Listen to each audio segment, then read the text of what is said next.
Baik, semua ya? Baik, Bu. Assalamualaikum warahmatullahi wabarakatuh. Waalaikumsalam warahmatullahi wabarakatuh. Iya, kayaknya ya. Iya, Bu. Kita mulai. Untuk ketua kelas, silakan memimpin doa terlebih dahulu. Kalau ketua kelas silakan. Baik, izinkan saya memimpin doa, Ibu. Untuk teman-teman semuanya, mari kita berdoa menurut kepercayaan masing-masing. Berdoa dimulai.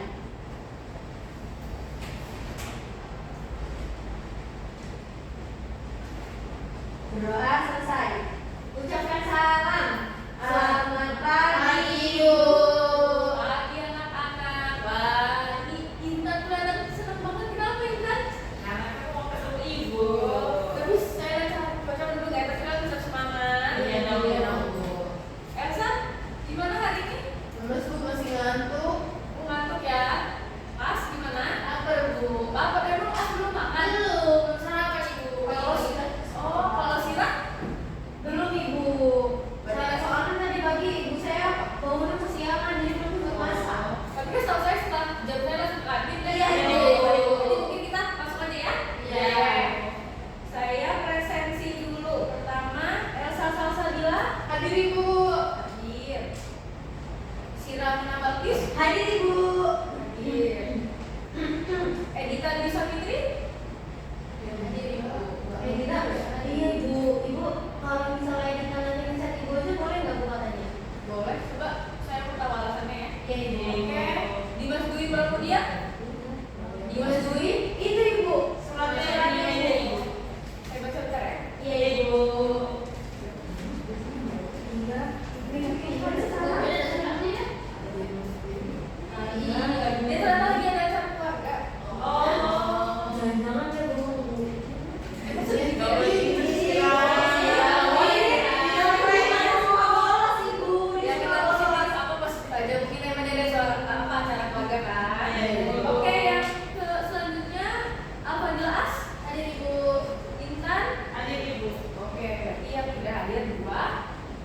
Yang lainnya hadir ya. Iya, Ibu. Udah pada semangat untuk belajar? Semangat. Yang apa? Seperti sudah kalian lihat, kita akan belajar teks argumentasi. Tapi sebelum ke teks argumentasi, saya pengen kalian menyimpulkan dulu materi sebelumnya. Ada yang masih ingat? Sebelumnya kita belajar apa? Oke, As. Jadi sebelumnya kita belajar mengenai unsur-unsur teks berita, Ibu. Jadi ada 6. Yang pertama adalah 5W plus 1H. Yang kedua ada fakta. Yang ketiga ada aktualitas. Yang keempat ada objektivitas. Yang kelima ada penjelasan. Yang keenam adalah menarik perhatian. Gitu, Ibu. Baik. Kalau jangan ngobrol anak-anak. Iya, Ibu. Iya, Ibu. Baik, Ibu jelaskan dulu kenapa di minggu kemarin Ibu memberikan teks berita dan sekarang teks argumentasi. Karena teks argumentasi ini bisa loh jadi teks berita. Karena teks argumentasi sendiri adalah teks yang memberikan opini untuk kita. Opini kita ke orang lain. Jadi bisa aja kan ada beberapa teks berita yang memberikan kalau opini itu kalau opini saya itu bisa diberitakan. Jadi paham ya kenapa saya memberikan teks berita selanjutnya teks argumentasi? Iya, paham. Oke. Selanjutnya, apa itu teks argumentasi?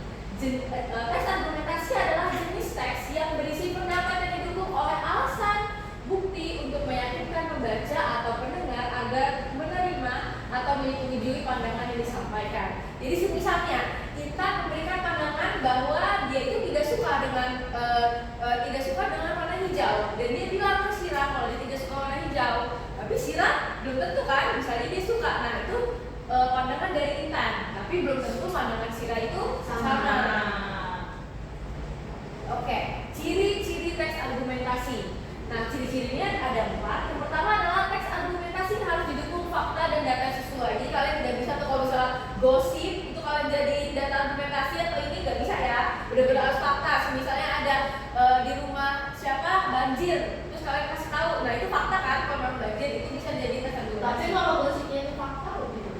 Gosip itu kan belum tentu karena kan pasti ada suap-suap kan. Jadi tidak bisa. Yang kedua adalah menggunakan kalimat yang lugas dengan makna sebenarnya. Jadi tidak boleh ada kalimat tambahan seperti gosip tadi, atau tidak ada boleh kalimat yang dikurang-kurangkan atau dilebih-lebihkan. Dan yang ketiga adalah teks argumentasi ditulis secara objektif. Jadi tidak boleh pandangan benar-benar sesuai faktanya.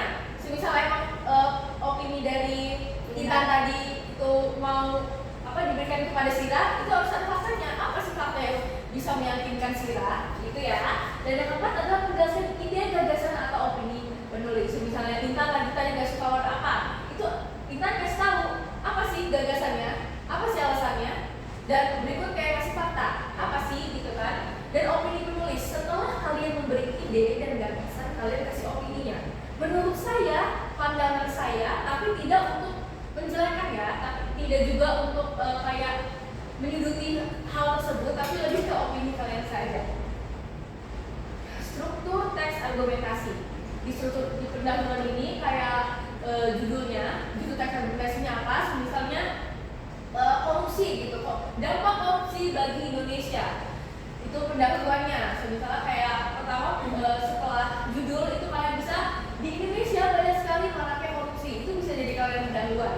Dan isi adalah isi dari ide, gagasan, dan opini yang kalian berikan. Misalnya kalian ada gagasan atau fakta yang memberikan bahwa si korupsi itu emang memberikan dampak yang buruk, kalian bisa taruh di isi. Oke? Paham? Dan kesimpulannya adalah dari isi tersebut. Misalnya emang kalian fakta dan gagasan itu sudah, itu kalian beri kesimpulan di baris sini. Nah, opini kalian juga tuh dimasukkan ke kesimpulan. Jadi apa sih nilai akhir dari isi kalian itu? Dan itu benar-benar harus logis ya, nah. Misalnya emang kalian di sini yang nggak logis, berarti itu belum meyakinkan bahwa itu teks argumentasi. Jenis teks argumentasi. Yang pertama, sebab akibat. Jadi apa yang sebabnya apa bisa seperti itu dan akibatnya apa dari penjawab tersebut. Nah, selain itu ada argumentasi persamaan. Argumentasi persamaan ini kayak kita membandingkan. Dan yang kedua adalah membandingkan, maksudnya kan perbandingan, ini persamaan dari satu teks sama teks lainnya. Dan kan ini argumentasi ini beda-beda. Dan kesaksian itu benar-benar dari faktanya. Terus kalau autoritas sesuai dengan fakta dan aktual dari teks tersebut. Oke, selanjutnya contoh teks argumentasi. Nah, tadi kan saya sudah memberikan ya dampak korupsi di Indonesia, ya kan. Terus saya juga tadi sudah menjelaskan bahwa di isi tersebut harus benar-benar kalian taruh fakta, gagasan, dan juga opini kalian. Tapi yang kalian taruh itu misalnya dari isi itu ada 3 paragraf. Dari paragraf pertama itu ide kalian, gagasannya, fakta-fakta, dan opini. Dan opini saya sarankan ke kalian taruh di paling bawah. Jadi langsung masuk ke kesimpulan.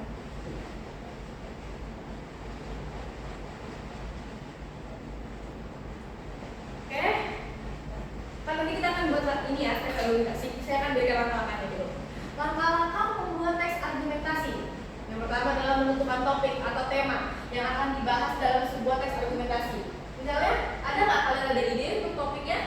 Contohnya, berikan saya contoh.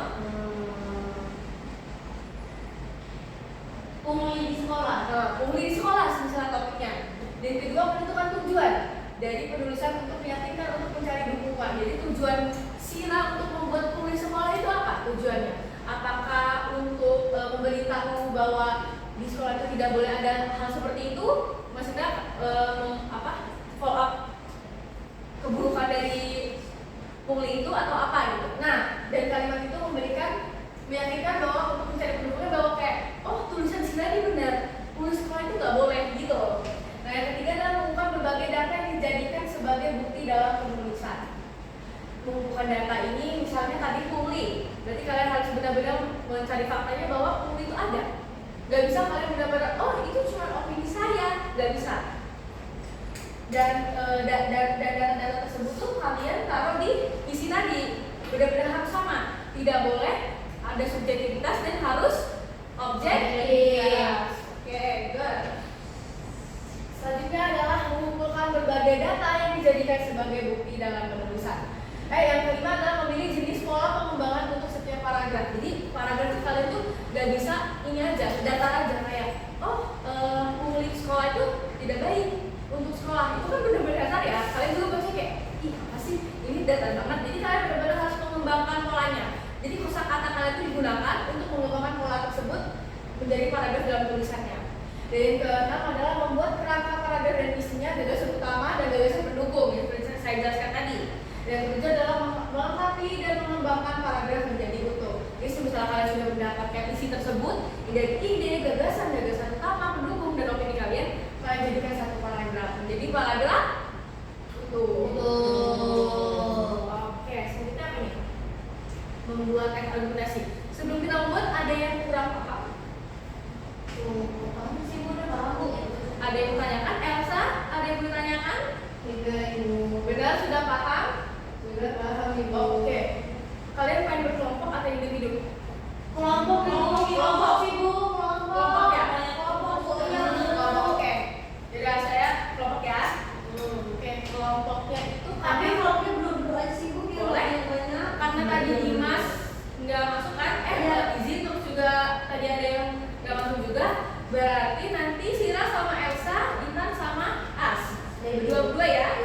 Tapi saya pengennya Nusa sudah kumpul karena menurut saya ini gampang. Kalian juga pasti bisa mencarinya di website atau apa. Dan nanti dikumpulkan di meja saya. Oke. Membuat teks argumentasi ini jangan lupa kembangkan penulisan kalian. Nah, topik utamanya hanya untuk yang seperti saya kembangkan tadi. Tapi harus beda ya dengan korupsi di Indonesia itu apa? Korupsi, inflasi dan ruralisasi. Jadi kalian harus mengambil dari tiga topik tersebut. Dan kelompok tidak boleh sama. Oke?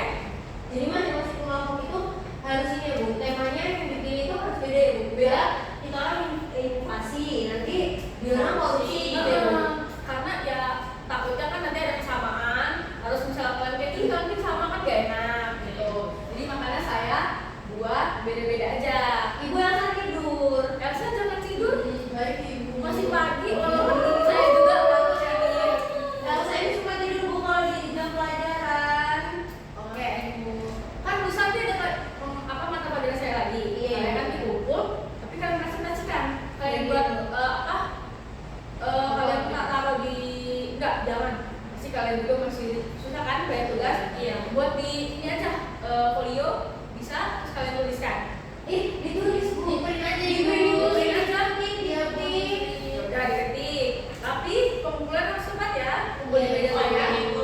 Oke, ada yang kebingungan? Masih Ibu. Masih. Apa? Kamu ini tidur bagaimana kamu tahu? Oke. Kamu bingung. Sita, boleh ditanyakan? Ini Ibu. Apa? Berarti kita nyusun itu kita tuh nyusun atau kayak misalnya kita cari contoh Ibu. Kita cari contoh di Google. Nanti kita kembangkan tulisannya kah atau kita susun bener-bener sendiri Ibu? Oke, bisa nih soal pertanyaannya. Kan tadi kembangkan dari Google ya? Ya. Saya cuma minta kalian itu Google tuh hanya contoh doang. Misalnya kalian korupsi, kalian cari contohnya apa. Tapi sisanya kalian ini pilih sendiri, kalian kembangkan gitu. Jadi yang ada di platform manapun itu hanya sebagai contoh. Oke? Jangan plagiat dari yang ini karena bisa saya cari. Nah, nanti kalian nanti dikembangkan, kalian jangan lupa di print. Kan kalian ketik kan? Langsung kirim taruh di meja saya. Oke, ada yang bertanyakan lagi? Bu, Apa? kasih kalau jelas Ibu, inflasi itu apa sih Bu? Inflasi itu kenaikan uang. Jadi Indonesia itu pernah inflasi, jadi uang dolar itu naik, akhirnya rupiah kita turun. Dan itu tidak baik untuk kita. Karena misalnya rupiah itu turun, mata uang kita turun, itu akan membuat keuangan di Indonesia itu tidak baik. Nah, itu saya sudah spill kan. Kalian tinggal kembangkan saja dan cari fakta-faktanya, termasuk opini kalian. Nanti kalian presentasikan di lusa. Oke? Oke. Ada yang bertanya lagi?